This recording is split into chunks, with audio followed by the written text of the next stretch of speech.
Selamat jumpa saudara, kembali kami menyapa Anda dari Studio Dayak TV dalam program Titik Temu yang akan mengajak Anda untuk mencari jawaban atau titik solusi dari masalah yang ada bersama saya Chan Rizayat Aminilah Titik Temu.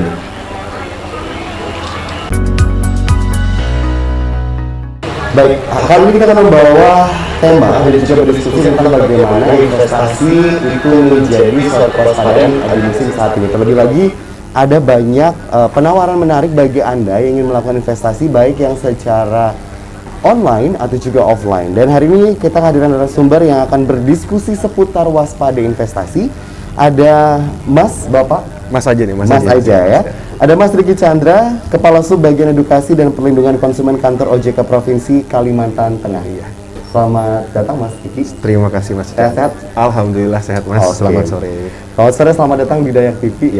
Iya, nanti jangan lupa untuk belanja di bazar UMKM sekalian. Mas, kita udah belanja tadi. Mas. Oh, udah belanja dikit. Okay, nanti setelah ini kita belanja lagi. Nah, sebenarnya kalau bicara soal OJK sendiri, OJK kan ada di seluruh Indonesia dan menjadi bagian dan lembaga untuk bagaimana memverifikasi jasa keuangan dan juga lainnya seperti itu.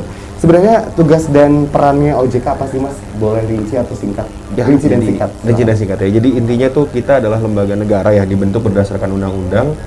Jadi memang tugasnya itu adalah mengatur dan mengawasi industri jasa keuangan.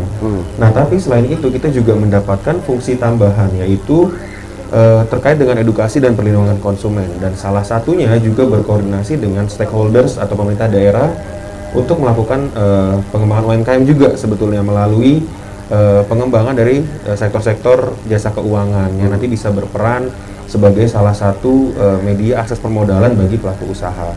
Jadi memang ada intinya di edukasi dan perlindungan konsumen itu.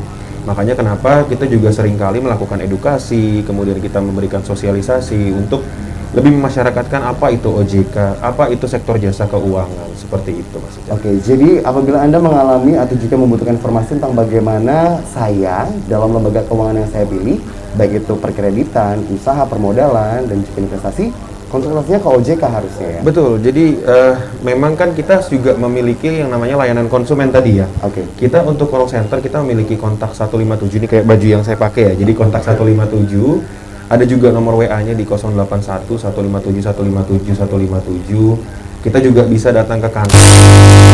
Pada intinya nanti apa yang mau ditanyakan terkait dengan sektor jasa keuangan gitu. Misalkan ditawarin investasi, ditawarin mau nabung di sini dan lain sebagainya, itu bisa ditanyakan kepada kami di OJK. Oke, ini menarik. Nah, ketika masuk ke dalam maraknya investasi di musim sekarang, artinya banyak sekali investasi yang ilegal maupun legal bahkan. Betul. Ya. Ini seperti apa sih yang dilakukan oleh OJK untuk menghindari investasi yang mungkin tadi kita diskusi di belakang ada yang legal dan ada yang ilegal. Nah, ini gimana nih Mas? Ya, memang pasti namanya dalam berusaha ya, pasti ada yang legal dan ada ilegal ya. Makanya kami selaku otoritas itu selalu mengimbau kepada masyarakat jangan pernah sampai kecebur lah, ibaratnya ngikut investasi yang ilegal tadi. Sebenarnya otoritas itu tidak hanya ada di otoritas jasa keuangan, ada juga di Bapepti. Kalau misalkan sekarang dulu yang sempat rame soal perdagangan aset kripto dan lain sebagainya itu ada di Bapepti. Nah, tapi untuk sektor jasa keuangan itu ada di OJK. Nah, itu yang harus dipahami betul-betul dulu bahwa jangan sampai kita ikut investasi ini, terutama juga kepada pelaku UMKM juga, karena banyak ditawarin juga ya tentang investasi-investasi yang mungkin awalnya sangat terlihat menggiurkan, betul, mudah, nggak ada resiko, kemudian ikut aja yuk gitu-gitu. Nah, itu jangan sampai cuma manis di awal lah Mas, intinya gitu ya. Jadi biasanya kayak gitu tuh akan manis-manis di awal Mas. Oke, sebenarnya manis-manis di awal persyaratan itu yang bentuknya seperti apa sih Mas Riki? Karena kan kita ngeliat tuh akses semua gampang. Betul. Tinggal pinjam KTP aja udah bisa jadi. Nah, bener. Pinjol seperti ini bagaimana modal dan tipenya? Boleh? Betul. Nah, itu juga termasuk sekarang nih juga ada masuk lagi yang namanya tadi ya pinjol atau pinjaman online. Itu sebenarnya namanya kita nyebutnya financial technology ya. Salah satunya adalah peer-to-peer lending atau masyarakat biasa menyebut dengan pinjol. Makanya di era digital ini sebenarnya ada yang namanya blessing in disguise juga. Jadi kita digitalisasi semakin cepat, perkembangan era digital juga semakin cepat, sehingga memacu masyarakat juga mau nggak mau untuk melek lagi terhadap digital.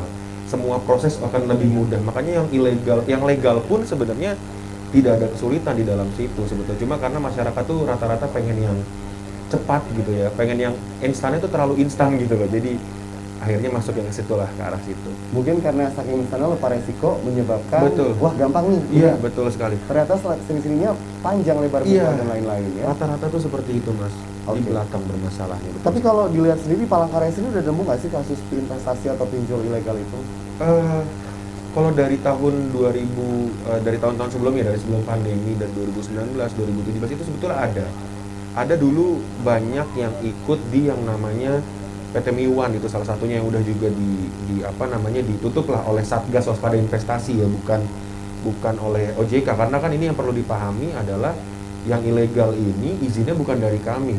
Mereka tidak ada izin dari otoritas manapun, jadi mereka tidak mengikuti ketentuan manapun. Jadi salah satu pihak yang bisa menangani atau menindak mereka adalah ya pihak berwajib seperti itu. Makanya